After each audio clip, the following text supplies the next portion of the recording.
Assalamualaikum warahmatullahi wabarakatuh. Di sini saya Sayyidatul Bainah dari kelompok 3 Ilmu Pemulihan Ternak kelas C akan menjelaskan mengenai heritabilitas, korelasi genetik, dan repeatabilitas. Pertama-tama saya akan menjelaskan mengenai pendahuluan. Di pendahuluan itu ada latar belakang, tujuan, dan manfaat. Latar belakang membahas mengenai apa manfaat yang akan dipelajari dari heritabilitas, korelasi genetik, dan repeatabilitas. Heritabilitas bertujuan untuk mengetahui efektivitas program seleksi di dalam suatu peternakan dalam rangka untuk meningkatkan mutu genetik ternak. Nilai heritabilitas ini untuk mengetahui seberapa besar kemungkinan keunggulan sifat tetua yang akan diwariskan kepada keturunannya. Seleksi terarah yang dilakukan secara kontinu akan meningkatkan variasi genetik pada suatu populasi, sehingga mampu meningkatkan nilai heritabilitas. Repeatabilitas bertujuan sebagai nilai parameter untuk mengetahui sejauh mana kemampuan produksi seekor ternak berdasarkan performance sekarang dengan performance yang akan datang. Sedangkan korelasi genetik bertujuan untuk mengetahui hubungan antara bobot lahir dengan bobot dewasa, dan apakah antara kedua sifat tersebut saling mempengaruhi atau tidak. Dengan mengetahui parameter di atas, diharapkan kita mampu meningkat. Dengan mengetahui parameter di atas, diharapkan peternak mampu meningkatkan produktivitas hewan ternak melalui peningkatan mutu genetik. Selanjutnya, tujuan dari praktikum kali ini yaitu yang pertama, mahasiswa dapat mengetahui apa itu heritabilitas, korelasi genetik, dan repeatabilitas. Yang kedua, mahasiswa mampu melakukan perhitungan tentang heritabilitas, korelasi genetik, dan repeatabilitas. Yang ketiga, mahasiswa mampu mengetahui kegunaan dari heritabilitas, korelasi genetik, dan repeatabilitas. Kemudian, manfaat dari praktikum kali ini yaitu yang pertama, untuk mengetahui apa itu heritabilitas, korelasi genetik, dan repeatabilitas. Kemudian yang kedua, untuk mampu melakukan perhitungan tentang heritabilitas, korelasi genetik, dan repeatabilitas. Kemudian yang ketiga, untuk mengetahui apa itu kegunaan dari repeatabilitas, korelasi genetik, dan repeatabilitas untuk diaplikasikan secara langsung. Kemudian di sini sudah ada tabel data yang sudah saya dami sendiri dengan soal yaitu pada suatu peternakan sapi di Kabupaten Belu diperoleh catatan bobot lahir dan bobot dewasa sapi berdasarkan data recording. Nah, sapi jantan memiliki rata-rata bobot lahir yaitu 23,21 kg dan bobot dewasa 273,73 kg, sedangkan pada sapi betina memiliki rata-rata bobot lahir yaitu 21,42 kg dan bobot dewasa 259,42 kg.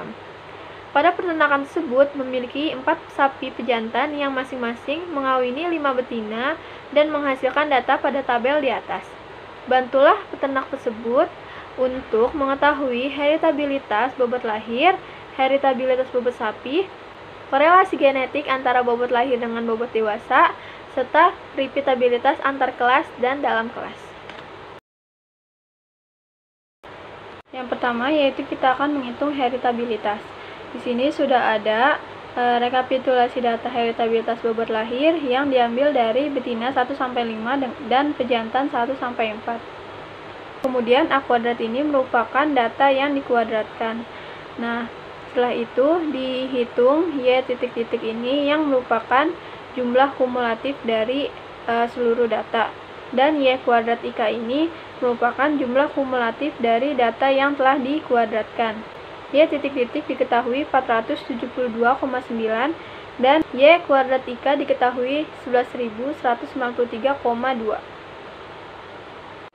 Untuk mendapatkan nilai heritabilitas, kita harus melalui beberapa tahap terlebih dahulu, yaitu pertama menghitung faktor koreksi atau FK. FK ini dihitung dari jumlah data, kemudian dikuadratkan dibagi NN merupakan jumlah total anak. Selanjutnya, jumlah kuadrat antar pejantan atau JKS. JKS ini dihitung dari sigma data kuadrat dibagi NI. NI ini merupakan jumlah anak per pejantan, kemudian dikurang FK. Selanjutnya, jumlah kuadrat antar anak dalam pejantan atau JKW. JKW ini dihitung dari sigma data kuadrat yang telah dikumulatifkan dikurang sigma data kuadrat per NI. Kemudian ada derajat bebas antar pejantan atau DBS. DBS ini dihitung dari S-1. S ini merupakan jumlah total pejantan. Kemudian ada derajat bebas antar anak dalam pejantan atau DBW. DBW ini dihitung dari N titik min S. N titik ini merupakan jumlah keseluruhan total anak dan S merupakan total pejantan. Selanjutnya kuadrat tengah antar pejantan atau KTS. KTS ini dihitung dari JKS per DBS. Kemudian kuadrat tengah antar anak dalam pejantan atau KTW. KTW ini dihitung dari JKW per DBW. Selanjutnya ada kuadrat tengah harapan antar anak dalam pejantan atau dalam simbol ragam kuadrat W. KTHW ini sama dengan KTW. Selanjutnya yaitu kuadrat tengah harapan antar pejantan atau ragam kuadrat S. KTHS ini dihitung dari hasil KTS min KTW per K. Terakhir baru menghitung heritabilitas indeks bobot lahir atau H kuadrat. H kuadrat dihitung dari 4 ragam kuadrat S per ragam kuadrat S ditambah ragam kuadrat W. Kemudian di sini sudah ada tabel daftar sidik ragam heritabilitas bobot lahir dari hasil perhitungan rumus yang telah kita sebutkan di atas tadi. Nah, di sini untuk derajat bebas yaitu 1, kemudian jumlah kuadrat 11.181,72 dan DBS yaitu 3 dan JKS 3,16, KTS 1,05, KTHS 0,11 dan DBW yaitu 16, JKW 8,37, KTW 0,52 dan KTHW 0,52. Hasil dari heritabilitas bobot lahir yaitu 0,67. Hasil ini menunjukkan arti bahwa kemampuan ternak untuk menurunkan sifat bobot lahir kepada keturunannya sekitar 67%. Faktor yang mempengaruhi nilai heritabilitas yaitu lingkungan dan genetik. Jika lingkungan sudah baik, maka hasil nilai heritabilitas hanya dipengaruhi oleh genetik. Kemudian yang kedua, kita akan menghitung heritabilitas bobot dewasa. Di sini sudah ada rekapitulasi data heritabilitas bobot dewasa dari betina 1 sampai 5 dan pejantan 1 sampai 4. A2 ini merupakan masing-masing data yang dikuadratkan. Kemudian Y titik-titik merupakan hasil kumulatif dari total seluruh data. Y titik-titik didapatkan hasil 5.527,1 dan Y kuadrat IK ini merupakan hasil kumulatif dari masing-masing data yang dikuadratkan. Y kuadrat IK sama dengan 1.528.597,24 dengan NI sama dengan K sama dengan 5, N titik sama dengan 20, S sama dengan 4. Sama halnya dengan heritabilitas bobot lahir yang tadi, sebelum kita menghitung nilai heritabilitas, kita akan melakukan step-step perhitungan terlebih dahulu. Hampir mirip dengan bobot lahir, yang pertama kita akan menghitung faktor koreksi atau FK. FK ini dihitung dari jumlah data, kemudian dikuadratkan dibagi N. Kemudian jumlah kuadrat antar pejantan atau JKS yang dihitung dari sigma data yang dikuadratkan dibagi NI min FK. Kemudian jumlah kuadrat antar anak dalam pejantan atau JKW yang dihitung dari sigma Y kuadrat IK yang merupakan data kuadrat yang dikumulatifkan dikurang sigma data kuadrat per NI. NI di sini merupakan jumlah anak per pejantan. Kemudian derajat bebas antar pejantan atau DBS yang dihitung dari S-1. S ini merupakan jumlah pejantan. Kemudian derajat bebas antar anak dalam pejantan atau DBW DBW dihitung dari N titik min S. N titik ini merupakan jumlah total anak dikurang jumlah total pejantan. Kemudian ada kuadrat tengah antar pejantan atau KTS yang dihitung dari JKS per DBS. Kemudian ada kuadrat tengah antar anak dalam pejantan atau KTW yang dihitung dari JKW per DBW. Selanjutnya, kuadrat tengah harapan antar anak dalam pejantan atau dalam simbol ragam kuadrat W, KTHW ini sama dengan KTW. Kemudian kuadrat tengah harapan antar pejantan dalam simbol ragam kuadrat S, KTHS dihitung dari KTS min KTW per K. Setelah itu, yang terakhir kita menghitung heritabilitas indeks bobot dewasa H kuadrat. H kuadrat dihitung dari 4 ragam kuadrat S per ragam kuadrat S ditambah ragam kuadrat W. Nah, di sini sudah ada tabel daftar sidik ragam heritabilitas bobot dewasa yang merupakan hasil dari perhitungan rumus yang telah kita sebutkan di atas tadi. Di sini sudah ada derajat bebas yaitu 1, jumlah kuadrat yaitu 1.522.441,72, lalu DBS 3, JKS 261,95, KTS 87,32, KTHS 6,29, dan DBW yaitu 16, JKW 893,57, KTW 55,85, dan KTHW 55,85. Hasil perhitungan heritabilitas bobot dewasa yaitu 0,41. Hasil ini artinya yaitu kemampuan ternak untuk menurunkan sifat bobot dewasa pada keturunannya yaitu sekitar 41%. Hasil heritabilitas bobot lahir dan bobot dewasa ini termasuk ke dalam hasil yang tinggi. Hal ini sesuai dengan pendapat Harjo Subroto 1994 bahwa kisaran nilai heritabilitas pada sapi potong yaitu berkisar 0,20 sampai 0,58. Nilai heritabilitas yang tinggi artinya suatu populasi memiliki variasi genetik yang unggul sehingga seleksi efektif untuk dilakukan.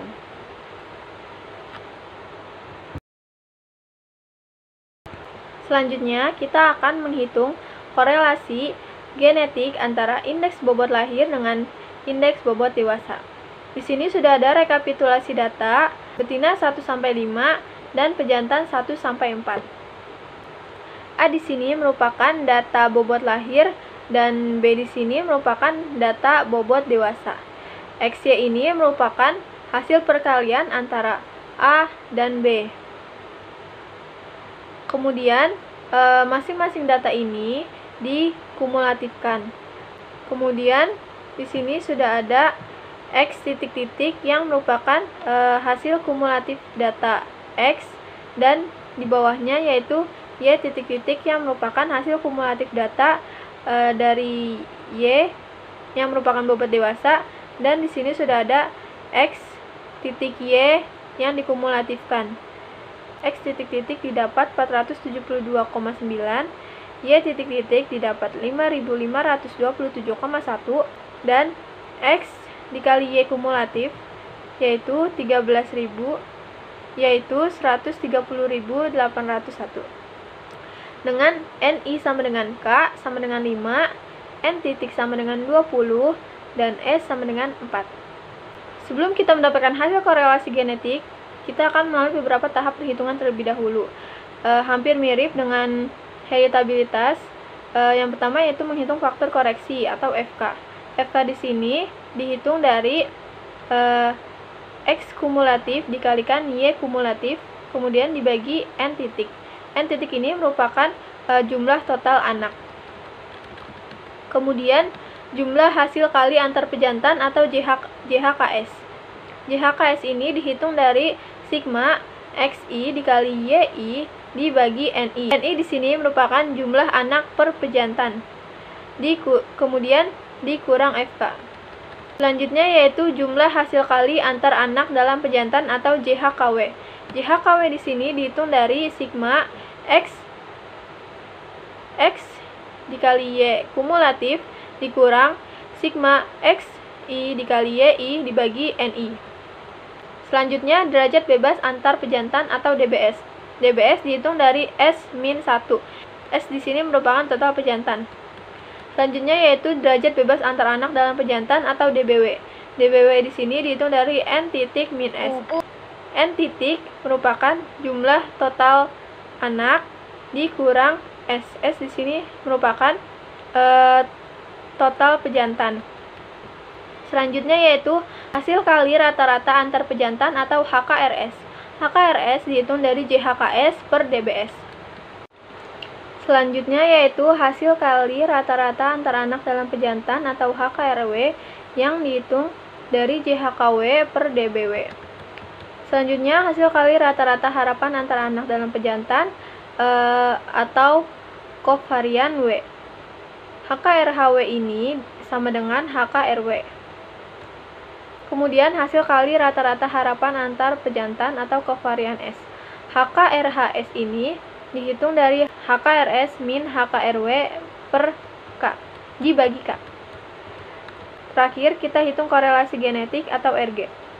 RG sama dengan 4 kovarian S dibagi akar 4 ragam kuadrat X dikali 4 ragam kuadrat Y. Selanjutnya di sini sudah ada tabel daftar sidik ragam, korelasi bobot lahir dan bobot dewasa. Hasil yang ada di tabel ini merupakan hasil perhitungan berdasarkan rumus yang telah kita sebutkan di atas tadi. Derajat bebas yaitu 1, jumlah hasil kali yaitu 130.688,28. Kemudian DBS sama dengan 3, JHKS sama dengan 28,52, HKRS sama dengan 9,52, HKRHS sama dengan 0,85, DBW sama dengan 16, JHKW sama dengan 84,59, HKRW sama dengan 5,29, dan HKRHW sama dengan 5,29. Berdasarkan hasil hitungan korelasi genetik didapatkan hasil yaitu 1,04. Dengan demikian, seleksi antara bobot lahir akan sejalan dengan peningkatan bobot dewasa, yang artinya bobot lahir dan bobot dewasa memiliki suatu korelasi atau hubungan. Apabila hasil korelasi genetik memiliki hubungan, maka artinya bobot lahir yang lebih besar cenderung untuk bertumbuh lebih cepat, sehingga seleksi berdasarkan bobot lahir cukup efektif dalam seleksi ternak agar tercapai produktivitas yang diinginkan. Kemudian di sini kita akan melakukan perhitungan nilai repeatabilitas bobot lahir antar kelas. Di sini sudah ada rekapitulasi data repeatabilitas antar kelas bobot lahir yang diambil dari individu 1 sampai dengan 8. Data yang diambil untuk nilai repeatabilitas antar kelas itu pada data yang hanya memiliki 2 data. Dan di sini sudah ada bobot lahir 1 atau X dan bobot lahir 2 atau Y. Nah, X kuadrat ini merupakan data X yang dikuadratkan dan data Y kuadrat ini merupakan data yang dikuadratkan. Dan XY ini merupakan data kuadrat dari X dan Y. Kemudian semua data dikumulatifkan. Di sini ada sigma X dan sigma Y. Kemudian sini sudah ada sigma kuadrat X dan sigma kuadrat Y. Dan untuk nilai N sama dengan 8. Kemudian untuk rumus repeatabilitas antar kelas yaitu R sama dengan sigma XY min sigma X dikali sigma Y dibagi N, kemudian dibagi akar sigma X kuadrat min sigma X kuadrat min N dikali sigma Y kuadrat min sigma Y dikuadratkan per N. Hasil dari nilai repeatabilitas antar kelas yaitu 0,62.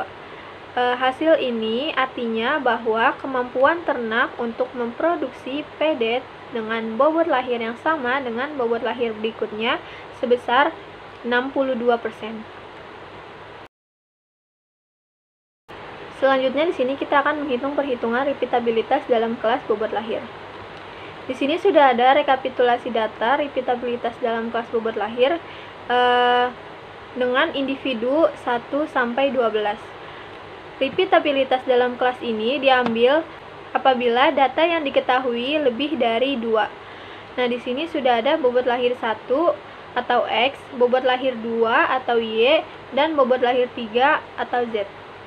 Nah, bobot lahir ini masing-masing dikuadratkan. Yang X kuadrat ini sama dengan data X yang dikuadratkan, Y kuadrat ini merupakan data Y yang dikuadratkan, dan Z kuadrat ini merupakan data Z yang dikuadratkan. Kemudian YI ini merupakan hasil kumulatif antara X1, Y1, dan Z1. Kemudian hasil dari sigma X, sigma X kuadrat, sigma Y kuadrat, dan sigma Z kuadrat, dan YI masing-masing dikumulatifkan dengan sigma YIJ kuadrat sama dengan 19.567,49.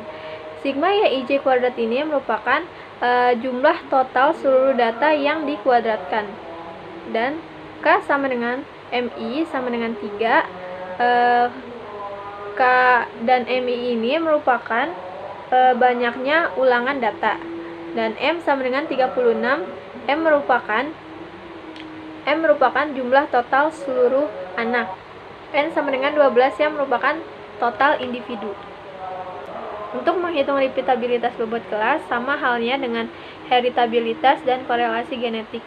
Pertama kita akan menghitung faktor koreksi terlebih dahulu.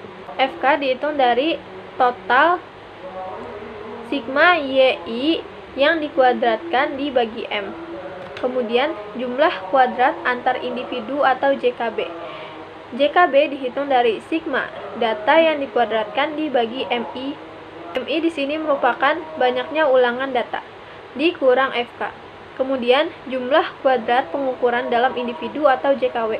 JKW sama dengan sigma I sigma J Y kuadrat IJ. Y kuadrat IJ ini merupakan jumlah total data yang dikuadratkan. Kemudian dikurang sigma YI kuadrat per MI. YI kuadrat merupakan data yang dikuadratkan per MI atau banyaknya ulangan data. Kemudian derajat bebas antar individu atau DBB yang dihitung dari N-1. N sama dengan total individu. Kemudian derajat bebas pengukuran dalam individu atau DBW yang dihitung dari N dikali MI-1. N ini merupakan total individu dan MI ini merupakan banyaknya ulangan data. Kemudian kuadrat tengah antar individu atau KTB yang dihitung dari JKB per DBB. Kemudian kuadrat tengah pengukuran dalam individu atau KTW yang dihitung dari JKW per DBW. Kemudian kuadrat tengah harapan pengukuran dalam individu atau dalam simbol ragam kuadrat W, dan KTHW ini sama dengan KTW. Kemudian kuadrat tengah harapan antar individu atau dalam simbol ragam kuadrat B yang dihitung dari KTHB sama dengan KTB min KTW per K. Terakhir, kemudian kita menghitung repeatabilitas dalam kelas. R sama dengan ragam kuadrat B per ragam kuadrat B ditambah ragam kuadrat W. Nah, di sini sudah ada tabel daftar sidik ragam repeatabilitas dalam kelas yang telah kita hitung melalui rumus yang telah saya sebutkan di atas tadi. Nah, di sini untuk derajat bebas yaitu 1 dan JK sama dengan 19.542,18. DBB sama dengan 11, JKB sama dengan 17,66, KTB sama dengan 1,61, KTHB sama dengan 0,43, DBW sama dengan 24, JKW sama dengan 7,66, KTW sama dengan 0,36, dan KTHW sama dengan 0,32. Untuk nilai repeatabilitas dalam kelas bobot lahir didapat hasil 0,57.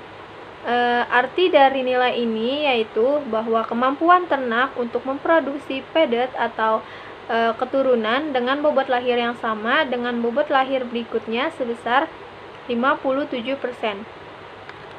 Untuk hasil repeatabilitas ini merupakan cukup tinggi. Untuk faktor yang mempengaruhi repeatabilitas yaitu genetik dan lingkungan. Jika nilai repeatabilitas 0,67, maka 67% dipengaruhi oleh genetik dan 33% dipengaruhi oleh lingkungan. Dan untuk nilai repeatabilitas 0,57 artinya 57% dipengaruhi oleh genetik dan 43% dipengaruhi oleh lingkungan. Selanjutnya, kesimpulan dari praktikum kali ini yaitu pada heritabilitas didapat hasil perhitungan nilai heritabilitas bobot lahir yaitu 0,67 dan bobot dewasa yaitu 0,41. Hal ini termasuk nilai heritabilitas yang cukup tinggi, yang artinya bahwa kemampuan ternak untuk menurunkan sifat bobot lahir pada keturunannya sekitar 67%, dan sifat bobot dewasa yaitu 41%. Pada korelasi genetik antara bobot lahir dan bobot dewasa yaitu 1,04. Dengan demikian, seleksi antara bobot lahir akan sejalan terhadap peningkatan bobot dewasa. Artinya, bobot lahir dan bobot dewasa memiliki korelasi. Sedangkan pada repeatabilitas antar kelas untuk bobot lahir yaitu 0,62, yang artinya kemampuan ternak untuk memproduksi pedet dengan bobot lahir yang sama dengan bobot lahir berikutnya sebesar 62%. Sedangkan untuk repeatabilitas dalam kelas bobot lahir yaitu 0,57, yang artinya kemampuan ternak untuk memproduksi pedet dengan bobot lahir yang sama dengan bobot lahir berikutnya sebesar 57%. Untuk faktor yang mempengaruhi heritabilitas dan repeatabilitas yaitu faktor genetik dan lingkungan. Jika faktor lingkungan sudah baik, maka sepenuhnya faktor dipengaruhi oleh faktor genetik. Sekian penjelasan dari saya Datul Baina dari kelompok 3 Ilmu Pemulihan Ternak kelas C. Kurang lebihnya mohon maaf. Wassalamualaikum warahmatullahi wabarakatuh.